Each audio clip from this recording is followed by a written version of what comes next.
Nichée au cœur du Japon, une ville singulière offre un mélange captivant d'histoire, de culture et de beauté naturelle, avec notamment de magnifiques cerfs qui se promènent librement. On se retrouve pour un nouveau vlog et aujourd'hui on se situe dans la 3e étape de ce voyage au Japon. J'ai nommé la jolie ville de Nara. Je vais vous montrer que voir et que faire en un jour dans cette jolie ville qui est située à 1 heure de Kyoto. Comme ça vous pourrez planifier votre voyage sans problème. C'est parti, on commence de suite avec la petite intro.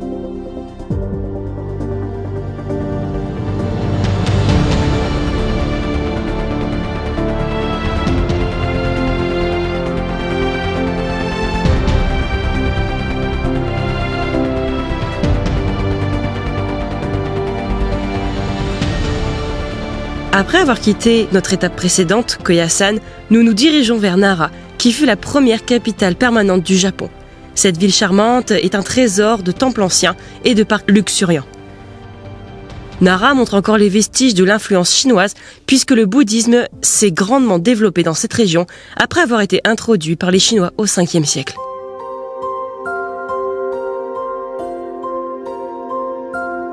C'est si perturbant parce qu'en fait, on s'attend à voir les cerfs, donc les chikas dans le parc, mais regardez, en fait, elles sont déjà là, en train de traverser la route. Enfin, je m'y attendais pas.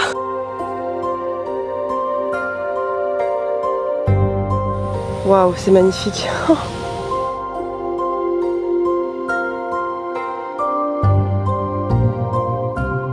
Mais il y en a un qui dort dans le caniveau. Mais comment il fait? C'est très petit et étroit. Ça ne fait même pas 1 heure que je suis ici et je suis déjà émue par ce que je vois parce qu'en fait on a tellement vu ça sur les réseaux, on voit de plus en plus de gens aller à Nara et justement nourrir les chikas, etc. Mais là, le fait de les voir devant soi, ils sont tellement beaux, tellement mignons, leur petite tête est vraiment trop craquante et vraiment ils sont en liberté, c'est incroyable, c'est des choses qu'on ne verrait pas chez nous en fait en Belgique, France, peu importe en Europe. Je suis déjà contente d'être là en fait, donc ça j'aime bien, vous voyez, quand je voyage et que je vais dans une destination et qu'en fait j'ai ce petit sentiment là, cette petite excitation dans le ventre qui apparaît, ça c'est quelque chose qui m'anime à fond. Enfin bref, petit partage de réaction à chaud, à peine arrivé sur Nara.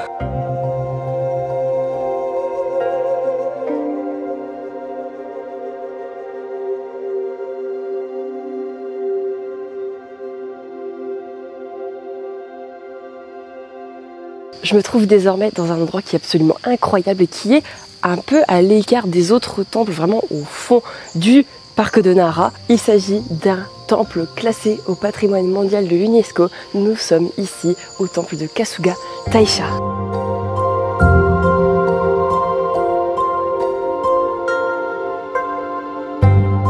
Le Kasuga Taisha, il est notamment caractéristique par son entrée qui est constituée de centaines de lanternes en pierre, comme vous pouvez le constater, certaines recouvertes par la mousse, ce qui nous rappelle un petit peu Okunoin à Koyasan. D'ailleurs, il s'agit du vlog précédent, donc n'hésitez pas à le consulter. Je pense sincèrement que cet endroit va vous plaire au Japon. Et vous voyez en fait, dans ces lanternes, là, vous avez une feuille de papier qui cache en réalité une bougie, comme on peut voir ici. Là, celle-ci, elle a brûlé. Donc en fait, à chaque fois, lorsque vous avez une feuille de papier ici, c'est pour renfermer certainement une prière.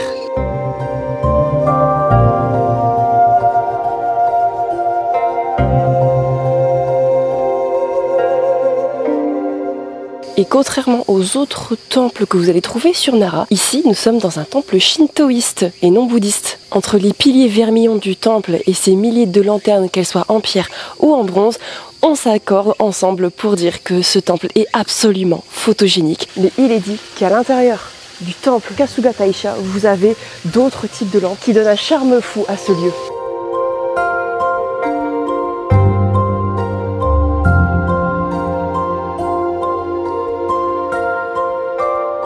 Ces lampes en bronze, elles ont été offertes par des fidèles et elles créent une atmosphère absolument magique, surtout lorsqu'elles s'allument pendant des festivals spéciaux.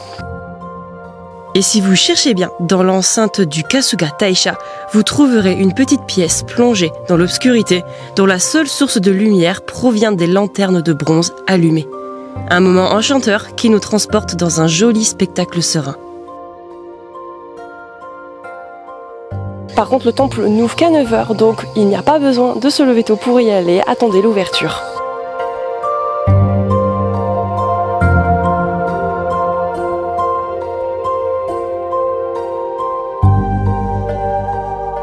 Je suis certaine que c'est cette partie qui vous intrigue le plus. Mais avant de nous plonger dans le comment du pourquoi de ces serrans en liberté, penchons-nous d'abord sur l'héritage culturel impressionnant que possède Nara. Car vous verrez que certains temples et sanctuaires ici disposent d'une renommée internationale et vous comprendrez vite pourquoi. Dans le parc de Nara, vous avez l'impressionnant temple de Todaiji qui est réputé pour son Daibutsuden, qui est le pavillon du grand Bouddha. Il s'agit de l'une des structures en bois les plus grandes du monde.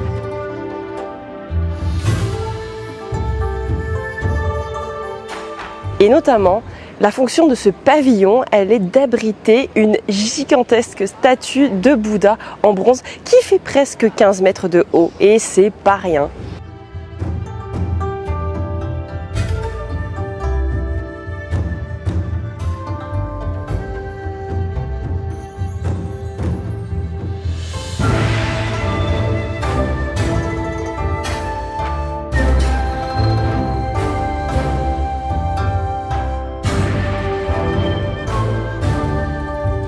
Todaiji, ça peut se traduire simplement par Grand Temple de l'Est. Et ça porte bien son nom.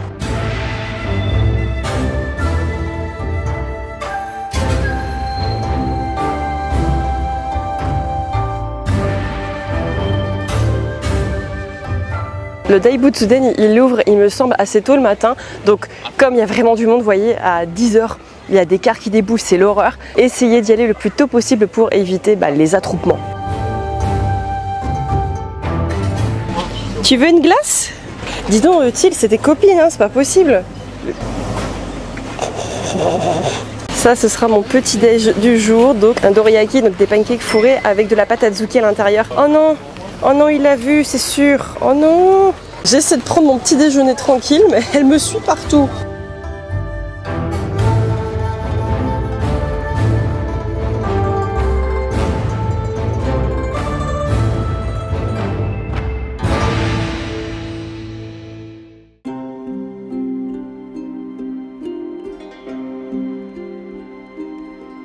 Toujours dans le complexe du Todaiji, vous avez une autre partie importante qui s'appelle le Nigatsudo. C'est un temple construit sur pilotis et il nous évoque quelque peu un autre temple situé sur Kyoto que nous verrons dans une prochaine vidéo, mais je ne vais pas vous spoiler tout de suite. Contrairement à son voisin Todaiji, ce complexe est beaucoup plus paisible et offre une immersion plus forte dans la spiritualité.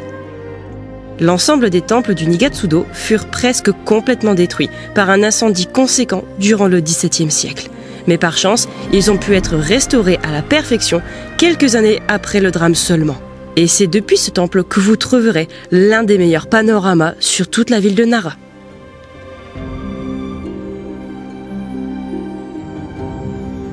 Et si vous souhaitez voir un temple hors des sentiers battus, un peu plus calme avec moins de touristes,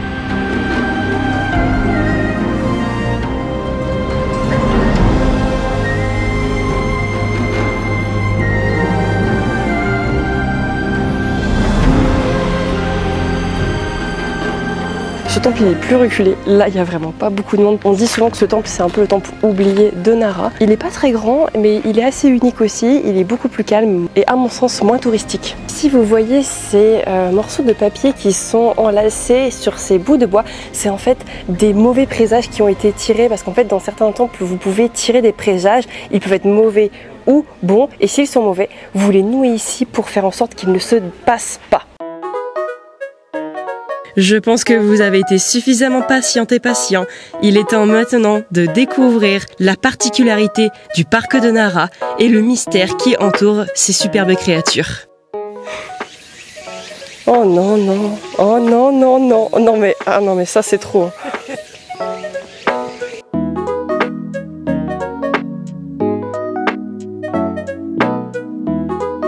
Alors bien sûr, hein, l'un des joyaux de Nara, c'est bien sûr le parc de Nara avec ses 600 hectares et ses 1700 cerfs en liberté. En fait, les cerfs sont considérés ici comme des messagers des dieux issus de la religion shintoïste.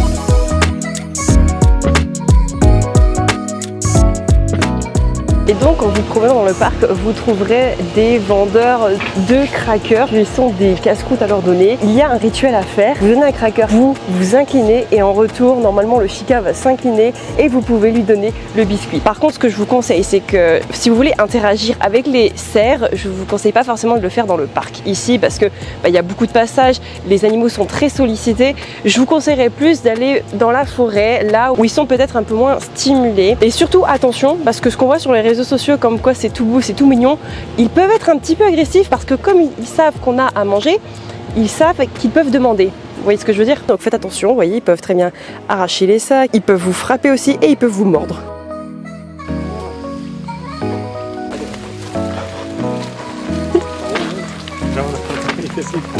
Et ça c'est mon portefeuille les gars. Oh mon dieu, il a un fan club.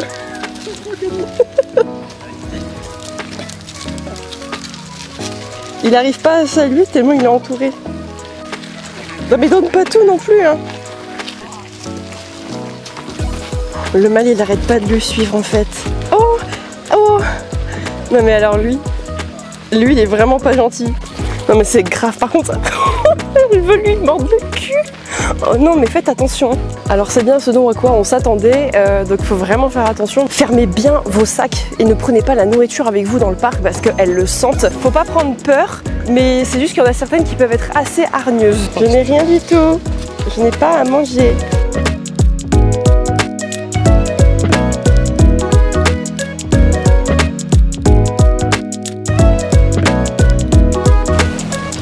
Voilà.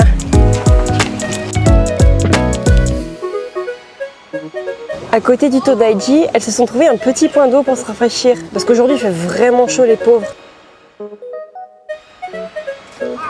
Non, j'ai rien pépette, j'ai rien du tout. Oh purée, je suis décoiffée avec la chaleur. Oh, l'horreur. J'ai l'air d'une sorcière. Bon, faites pas attention. Si jamais lors de votre visite, il fait vraiment chaud sur Nara comme aujourd'hui et que vous cherchez un petit peu de fraîcheur, sachez que vous avez le musée national de Nara qui se situe dans le parc, pas très loin du Todaiji en fait. Et ce qui est sympa, c'est que vous avez un hall qui expose de nombreuses statues en bronze, voire même en bois, qui ont été trouvées dans des temples à Nara, mais pas que. Vous avez aussi des pièces qui ont été trouvées dans d'autres temples du Japon, comme Kyoto. Les statues sont super jolies. Le musée ne dure pas trop longtemps, à peu près une demi-heure. Et vous avez même une exposition temporaire qui expose des objets de rituels chinois en bronze, comme par exemple des jarres ou des plateaux ayant servi pour des offrandes. L'entrée coûte 700 yens par adulte.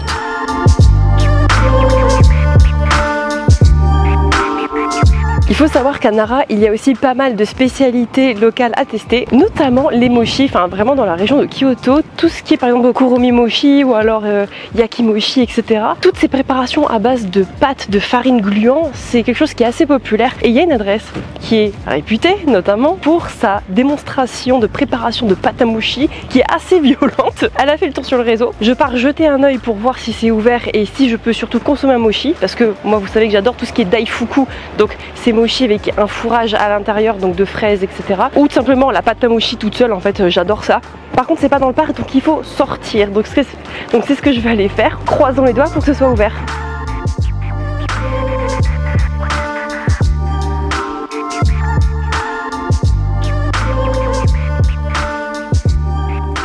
Les mochi sont des desserts assez moelleux basés sur la farine de riz gluant. Ils sont particulièrement populaires dans la région du Kansai. Et figurez-vous que les mochi les plus populaires du Japon se situent à Nara. Puisqu'ici, à Nakatanido, on ne fait pas qu'acheter des mochi. C'est une véritable démonstration au bord de la route qu'est façonné le mochi. On en apprend ainsi davantage sur la fabrication et je peux vous dire que c'est un sacré spectacle. Ces démonstrations de préparation de mochi sont disponibles tous les jours à partir de 7 h du matin. Ne manquez pas cet événement incroyable sur Nara.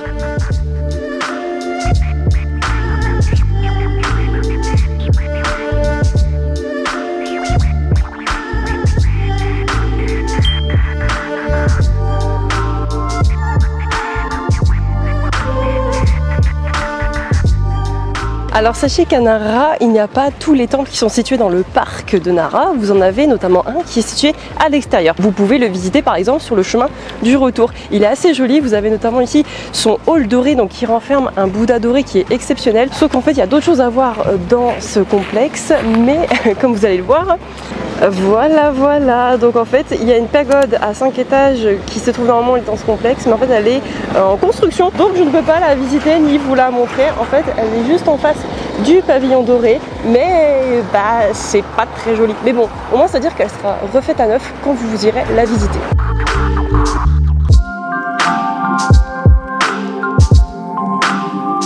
Bon, alors on était sur le chemin du retour vers la gare de Nara, mais il a envie de se faire une petite bubble waffle. Il adore ça avant de partir.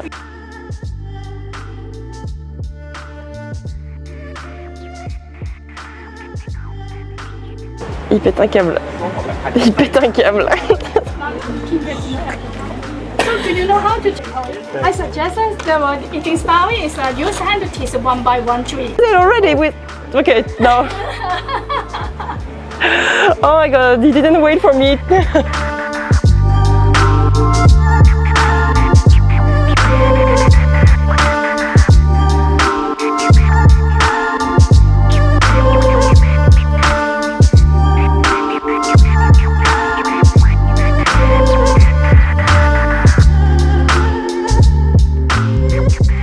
Bon les voyageurs, j'avais envie de vous parler un peu à cœur ouvert sur une petite frustration que je ressens à la fin de cette journée sur Nara. Parce qu'en fait j'avais prévu de vous montrer beaucoup plus de choses pour cette journée, sauf que les choses ne se sont pas passées comme prévu et j'ai un peu du mal à lâcher prise avec ça. Parce que j'aime bien en fait voir le plus de choses possible pour vous proposer le plus d'activités à visiter ou à faire lorsque vous voyagez, et le fait de ne pas arriver à mes fins, et bien ça me frustre énormément. Par exemple aujourd'hui je voulais encore faire deux choses que je n'ai pas pu faire, en partie à cause de la chaleur mais aussi à cause du timing. Premièrement je voulais vous emmener au point de vue de Wakakusa, qui est justement sur la colline dans lequel vous pouvez avoir un panorama sur Nara qui est incroyable, sauf qu'en fait comme il a fait très chaud aujourd'hui, mes batteries de caméra elles ont planté mais genre d'un coup, c'est à dire que j'ai dû rentrer à midi pour charger mes batteries, ce qui m'a fait perdre en fait 2 heures de mon temps. Donc en fait j'ai dû sortir du parc, ce qui m'a fait perdre du temps, rentrer à l'hôtel, brancher mes affaires,